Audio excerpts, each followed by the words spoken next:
Hi everyone, welcome back to my YouTube channel योनी classes. So कैसे हो आप सभी? आई थिंक बहुत अच्छे होंगे and thank you so much for 35K subscribers. बहुत अच्छा लगा, आप सब ने कंप्लीट करा दिए। हालांकि आप सब ने टाइम तो बहुत ले लिया, लेकिन आपने एटलीस्ट कंप्लीट करा दिया, इट्स गुड। तो आज हम करेंगे आपका जो आगे का मॉक टेस्ट था। आज मैं साइंस का मॉक टेस्ट लेकर आई हूँ। फटाफट से इस वीडियो को लाइक करो जल्दी जल्दी से। और आज भी एक चैलेंज देंगे, बट वो थोड़ा सा इजी होगा क्योंकि अब आपके एग्जाम्स पास आ रहे हैं। तो मैं सोच रही हूँ कि ज़्यादा डिफिकल्ट नहीं देते हैं, इजी चैलेंज देते ताकि आप उसे जल्दी से कर पाओ। ठीक है, तो आज जो है ना, फटाफट से पहले तो वीडियो को लाइक कर दो, शेयर कर दो अपने फ्रेंड्स में। फटाफट से कमेंट करके मुझे ये बताओ कि आप सबकी तैयारी कैसी चल रही है और आप सबकी स्कूल्स की जो विंटर वेकेशंस थी वो कब तक कंप्लीट हो जाएंगी, ख़त्म हो जाएंगी। तो फिर आपको स्कूल में जाना पड़ेगा ना, इसीलिए। तो अब हम करते हैं अपना साइंस का। आज मॉक टेस्ट लेकर आई हूँ जिसमें कि फर्स्ट क्वेश्चन है, आंसर आपको कमेंट बॉक्स में बताते जाना है। फर्स्ट क्वेश्चन है, which of the following is not a method of irrigation. जो इरीगेशन होता है, इरीगेशन मीन्स सिंचाई करना, यानी कि जो हम अपनी फसलों में पानी देते हैं उनको, तो वो जो है इरीगेशन में एक बहुत बड़ा प्रोसेस होता है ना, छोटा मोटा प्रोसेस तो होता नहीं है। तो अब जो इरिगेशन है उसमें से कौन सा ये मेथड नहीं है? तो देखो, स्प्रिंकलर सिस्टम जो है एक इरिगेशन का ही टाइप होता है कि हम स्प्रिंकलर, जिसमें पानी जो है ऊपर से एक तरीके से जैसे शार होता है ना, फुहारा होता है, उस तरीके से स्प्रिंकलर सिस्टम होता है। ड्रिप सिस्टम जो कि पतली पतली सी नीचे पाइप बिछी हुई होती है और उन्हीं में से पानी जाता है। और एक है फोरो इरिगेशन, ये भी एक इरिगेशन होती है। आई थिंक आप में से किसी ने इसको पढ़ा नहीं होगा। नहीं पढ़ा है तो फटाफट से इंटरनेट का यूज़ करो, सर्च करो और जल्दी से कमेंट बॉक्स में बता दो ये क्या है। आंसर जो है ये हो जाएगा फ्लोइंग, क्योंकि ये बिल्कुल अलग होता है और हमें नोट ही बताना था कि कौन सा मेथड नहीं है। तो फर्स्ट का आंसर है डी। नेक्स्ट क्वेश्चन हम देखते हैं। नेक्स्ट क्वेश्चन है आपका, what is the primary purpose of crop rotation. Crop rotation जो होती है उसका एक प्राइमरी पर्पस क्या होता है? क्रॉप रोटेशन जो है उसका मतलब क्या है कि भाई क्रॉप जो है एक ही तरीके की क्रॉप लगे, ठीक है, इस तरीके से। तो यहाँ पे जो है, क्या हम जो सॉइल है उसमें वाटर का कंटेंट को इंक्रीज करने के लिए करते हैं? ऐसा नहीं, बिल्कुल भी नहीं। फिर है to control pest and disease, right, हम कंट्रोल कर सकते हैं पेस्ट और डिजीज को, कि जो बीमारियां फैलती हैं फसलों में। अगर अलग अलग तरीके की फसल लगी होगी तो मानो कि एक फसल में ये वाली बीमारी फैलती है और दूसरी फसल यहीं पे लगा दी, तो क्या होगा, इसकी से स्प्रेड हो जाएगी। फिर तीसरी यहाँ पे लगा दी तो इसकी फिर इससे स्प्रेड हो जाएगी, है ना, अलग अलग डिजीज। और पेस्ट भी, मानो एक पेस्ट जो है, एक कीड़ा जो है इस फसल को खाता है और मैंने यहाँ पे एक लगा दिया तो वो इसको भी खा लेगा, इस तरीके से। तो इस तरीके से हम कंट्रोल कर सकते हैं। तो ऑप्शन नंबर बी आपका करेक्ट होगा। ओके, नेक्स्ट क्वेश्चन है, which of the following nutrients is most likely to be deficient in soil after repeated cultivation of leguminous crop। कि कौन सा जो न्यूट्रिएंट है वो सबसे ज़्यादा डिफिशिएंट होता है सॉइल के अंदर, जिससे क्या होता है, जब हम रिपीटेशन करते हैं, रिपीट करते हैं कल्टीवेशन को, कौन सी क्रॉप्स में, लिग्यूमिनियस क्रॉप्स में, तो वो कौन सा न्यूट्रिएंट होता है? तो वो आपका होता है phosphorus. Option number B correct है, याद रखना। ठीक है, ये जो कुछ चीज़ें आपको याद रखने की मिलेंगी। नेक्स्ट क्वेश्चन है, which of the following is not a kharif crop. Kharif crop भाई कौन सी क्रॉप होती है? जल्दी से बता दो कमेंट बॉक्स में। आप सबने पढ़ा हुआ है रबी एंड खरीफ क्रॉप, 2 टाइप्स की क्रॉप आपने अपने एनसीईआरटी बुक में पढ़ी है। तो रबी और खरीफ के बीच में मुझे उनका डिफरेंस भी बताओ। इसका करेक्ट आंसर ऑप्शन नंबर जो है सी होगा, क्योंकि इन्होंने पूछा है कि कौन सी नहीं है। ठीक है, कौन सी क्या है, कौन सी नहीं है। तो खरीफ क्रॉप जो है उसमें हमारा गेहूं जो है, वीट, वो नहीं आता है। और बाकी आपके जो ये दिए हुए पेडी, मेज और कॉटन, ये सब आपके खरीफ क्रॉप में आते हैं। ठीक, नेक्स्ट क्वेश्चन है, which of the following, which of these methods is use to separate grains from chaff. यानी कि जो अनाज है उसको शाफ से, यानी कि जो उसके अंदर डस्ट पार्टिकल्स हैं उनसे अलग करने का कौन सा प्रोसेस होता है? तो सेपरेट करने का जो आता है वो होता है आपका winnowing. Okay, option number A correct है। नेक्स्ट क्वेश्चन है, क्या क्वेश्चन बोल रहा है, which of the following condition is essential for the combustion to occur, यानी कि कौन सी इसमें से जो कंडीशन है वो बहुत ही ज़्यादा ज़रूरी होती है कंबस्शन के लिए। किसी भी प्रोसेस में कोई भी सब्सटेंस है उसको बर्न करने के लिए कौन सा मतलब क्या चीज़ सबसे ज़्यादा ज़रूरी है। तो फर्स्ट है हाई प्रेशर, नो। सेकंड है प्रेजेंस ऑफ ऑक्सीजन, राइट, ये होगा बिल्कुल ज़रूरी। फिर है low temperature, no. And absence of combustible substance, अगर कंबस्टल सब्सटेंस ही नहीं होगा, सब्सटेंस ही नहीं होगा, तो किसी भी हाल में कंबस्शन नहीं हो सकता। तो ऑप्शन नंबर डी भी गलत है, सी भी गलत है, ए भी गलत है, बी ऑप्शन बिल्कुल सही है। किसी भी सब्सटेंस को जलाने के लिए, कंबस्शन करने के लिए हमें ऑक्सीजन की बहुत ज़्यादा नीड होती है, ठीक है। अगर आपने देखा हो कि कैंडल को हम जलाते हैं और उसके ऊपर अगर आप कुछ भी रख दो, कोई कांच का ग्लास रख दो, तो वो कैंडल अपने आप ही क्या होगी, बुझ जाएगी, क्योंकि वहाँ पे ऑक्सीजन जा ही नहीं पा रही है, इसीलिए। तो ऑप्शन बी करेक्ट है। और इसी वजह से हम जो है, जब आग लगती है तो किसी भी व्यक्ति को हमें बचाना होता है तो हम ब्लैंकेट का यूज़ करते हैं, ताकि वो कंबस्शन प्रोसेस में ऑक्सीजन को लैक करे और इस वजह से अपने आप बर्निंग जो हो रही थी, जो आग लगी हुई थी, वो बुझ जाए, है ना।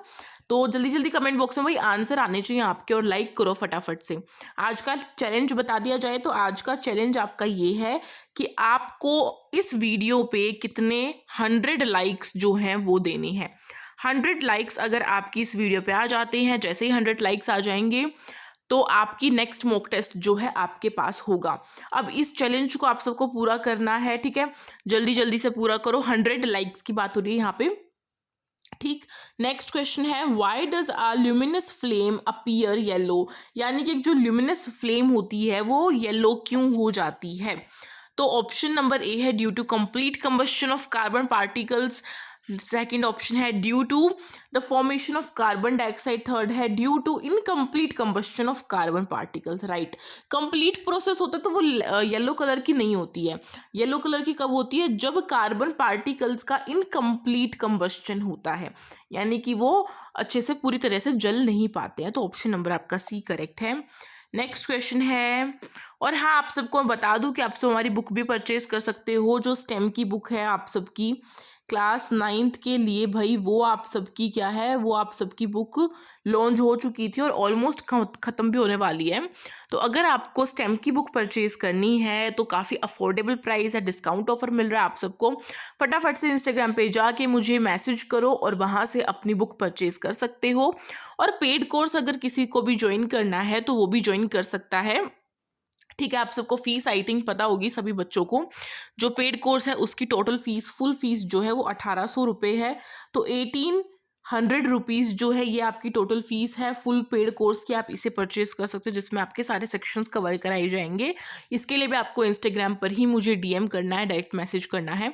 और एक गुड न्यूज़ ये है कि आपको 1800 रुपीज़ में टोटल 3 डोमेन्स के लिए क्लासेस मिलेगी। कोई भी 3 डोमेन आप चूज़ कर सकते हो अपनी ही क्लास के, और उनके लिए आप क्लासेस ले सकते हो, ठीक है।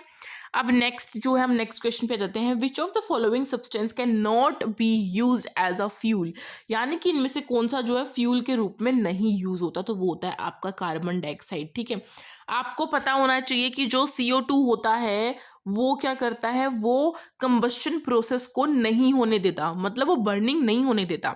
जहाँ पे मान लो कहीं पे अगर आग लग गई है और हमें उसको जो है क्या करना है, बुझाना है, और वाटर हमारे आसपास नहीं है, तो हम कार्बन डाइऑक्साइड का यूज़ भी कर सकते हैं उसको बंद रख करने के लिए, स्टॉप करने के लिए, ठीक है। नेक्स्ट क्वेश्चन जो है क्या बोल रहा है, what is the main component of biogas. Biogas का मेन कंपोनेंट क्या होता है, मीथेन होता है, हम सबको पता है, इसलिए ऑप्शन नंबर आपका बी करेक्ट है, ओके। नेक्स्ट क्वेश्चन है, in which zone of candle flame is the maximum heat produced, यानी कि वो कौन सा जोन होता है जिसमें कि एक कैंडल जो होती है आपकी, वो सबसे ज़्यादा क्या करती है, हीट को प्रोड्यूस करती है। इस तरीके की कुछ कैंडल होती है। इसमें हमारे 3 जोन होते हैं, आउटर, मिडल, इनर। तो आप सबको पता है कि करेक्ट आंसर आपका आउटर जोन होता है, इसलिए ऑप्शन नंबर आपका बी जो है, सॉरी ए जो है वो करेक्ट हो जाएगा। भाई आउटर जोन जो होता है, सबसे बाहर का जोन जो होता है, वही सबसे ज़्यादा हीट प्रोड्यूस करता है, ओके। नेक्स्ट क्वेश्चन आ गया है, किस चैप्टर से आया है, जल्दी जल्दी कमेंट बॉक्स में बताओ। क्वेश्चन बोल रहा है, a block is kept on a horizontal table, एक ब्लॉक जो है हॉरिजॉन्टल टेबल पर क्या कर दिया गया है, रख दिया गया है। Which of the following force is responsible for the block stability on the table, यानी कि कौन सा फोर्स जो है वो लगेगा कि वो वहीं पर रहे, वो बॉक्स जो है वहीं पर रखा हुआ है तो वहाँ से ही लेना। देखो यहाँ पे आपका ग्रेविटेशनल फोर्स नहीं होगा, फ्रिक्शनल भी नहीं होगा, क्योंकि वो अपनी जगह से कहीं पर भी नहीं जा रहा है, वो वहीं पर है। तो यहाँ पर आपका नॉर्मल फोर्स लगता है, नॉर्मल डायरेक्शन फोर्स, इसलिए ऑप्शन नंबर आपका सी करेक्ट होता है। थोड़ा सा मुश्किल क्वेश्चन शायद आपको लगा हुआ ये वाला। नेक्स्ट क्वेश्चन देखते हैं, इसी टाइप के क्वेश्चन आएंगे, थोड़े से दिमाग वाले क्वेश्चन होंगे, ठीक है।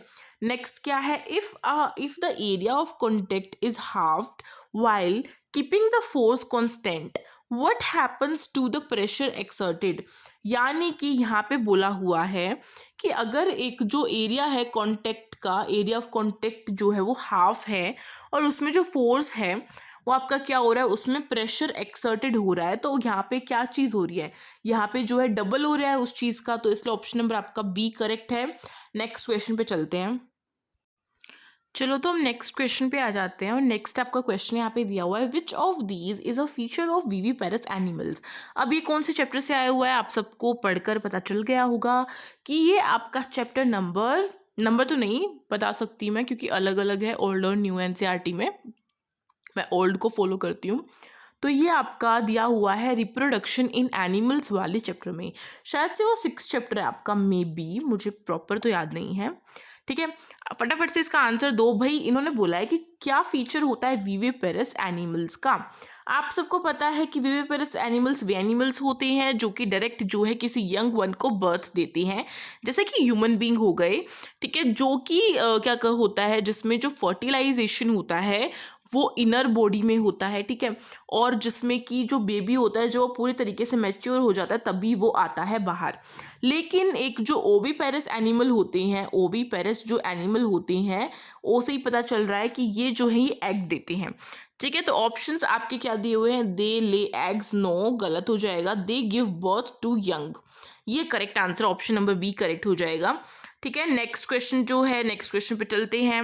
नेक्स्ट क्वेश्चन दिया हुआ है, why does a sharp knife cut better than a blunt one, कि एक शार्प नाइफ जो होता है, एक शार्प नाइफ यानी कि एक चाकू जो है, बहुत नोकीला चाकू जो है शार्प, वो अच्छे से कट क्यों करता है हमारी वेजिटेबल्स और किसी भी अदर चीज़ को, सब्सटेंस को, फ्रूट को, ठीक है, इस तरीके से, और एक ब्लंट जो होता है वो क्यों नहीं कर पाता है। तो ऑप्शन नंबर ए दिया हुआ है, sharp knife applies more force, यानी कि जो शार्प नाइफ होता है वो क्या करता है, ज़्यादा फोर्स लगाता है। No, it's not correct. Next है, a sharp knife increase the pressure by reducing the area of contact, ये बिल्कुल सही लग रहा है, लेकिन ये फिर भी आगे देख लेते हैं एक बार और। A blunt knife reduce the pressure by increasing the area of the contact, ये भी सही है। इसका मतलब आपका ऑप्शन नंबर डी जो है वो करेक्ट हो जाएगा, बोथ बी एंड सी, ठीक है। तो हमें सारे ऑप्शंस इसलिए पढ़ने पड़ते हैं। नेक्स्ट आपका क्वेश्चन है, in which of these animals does asexual reproduction occur, यानी कि इनमें से कौन से एनिमल में असेक्सुअल रिप्रोडक्शन होता है। तो असेक्सुअल रिप्रोडक्शन कौन करते हैं, जिसमें कि उन्हें एक ही पेरेंट सेल की ज़रूरत होती है, उन्हें 2 की ज़रूरत नहीं है, ठीक है। तो यहाँ पे आपको दिख रहा होगा कि जो काऊ है, बटरफ्लाई है और स्नेक है, ये सारे जो है सेक्सुअल रिप्रोडक्शन करते हैं, ये असेक्सुअल रिप्रोडक्शन नहीं करते हैं। लेकिन जो स्टार फिश होती है, ऑप्शन नंबर ए, ये करेक्ट होगा, क्योंकि ये असेक्सुअल रिप्रोडक्शन करती है। तो ये चीज़ें आपको, कुछ चीज़ें ऐसी जो आपको याद करनी पड़ेंगी, और अगर आपने चैप्टर को अच्छे से समझ लिया है तो शायद से आपको asexual reproduction, sexual reproduction, reproduction क्या होता है और फर्टिलाइजेशन क्या होता है, ये सारी चीज़ें, ओविपेरस विविपेरस, आपको सब अच्छे से आता होगा। और मेरे ख्याल से जितने भी बच्चों ने पेड कोर्स ज्वाइन किया हुआ है उन सबको तो बहुत अच्छे से ये सारे MCQs आ गए होंगे। फटाफट से पेड कोर्स वाले बच्चे जो हैं कमेंट बॉक्स में बताएंगे मुझे कि आप सब ने जो है, सबको सारे आंसर सही से आए या नहीं आए, ठीक है। और हाँ, जिस भी बच्चे को जहाँ पर भी दिक्कत हो रही है कमेंट बॉक्स में मुझे पूछ सकता है। चलिए मिलते हैं एक नई वीडियो में, तब तक के लिए अगर आपको बुक परचेज करनी है, पेड कोर्स परचेज करना है, तो आप इंस्टाग्राम ID है योनिक क्लासेस के नाम से, वहाँ पर आकर आप मुझे डायरेक्ट मैसेज कर सकते हो, और आपको अगर कोई क्वायरी भी है तो भी आप मैसेज कर सकते हो, आपको पूरे अच्छे तरीके से रिप्लाई मिलेगा। तो चलिए मिलते हैं एक नई वीडियो में, तब तक के लिए like, share and subscribe our YouTube channel योनिक क्लासेस एंड SOS योनिकन्स। और टेलीग्राम ग्रुप की लिंक डिस्क्रिप्शन बॉक्स में और इंस्टाग्राम आईडी की लिंक भी डिस्क्रिप्शन बॉक्स में। आपका चैलेंज है 100 लाइक्स कराने का इस वीडियो पर, फटाफट से उसे कंप्लीट करा दो, नेक्स्ट मॉक टेस्ट तभी आएगा। तो चलिए, thank you so much for watching this video, stay tuned, पढ़ते रहो ऐसे ही और एसओएससी को अच्छे से क्लियर कर देना। तो एसओएससी का नारा है, योनिक क्लासेस हमारा है, फटाफट से कमेंट बॉक्स में लिख दो। Bye bye.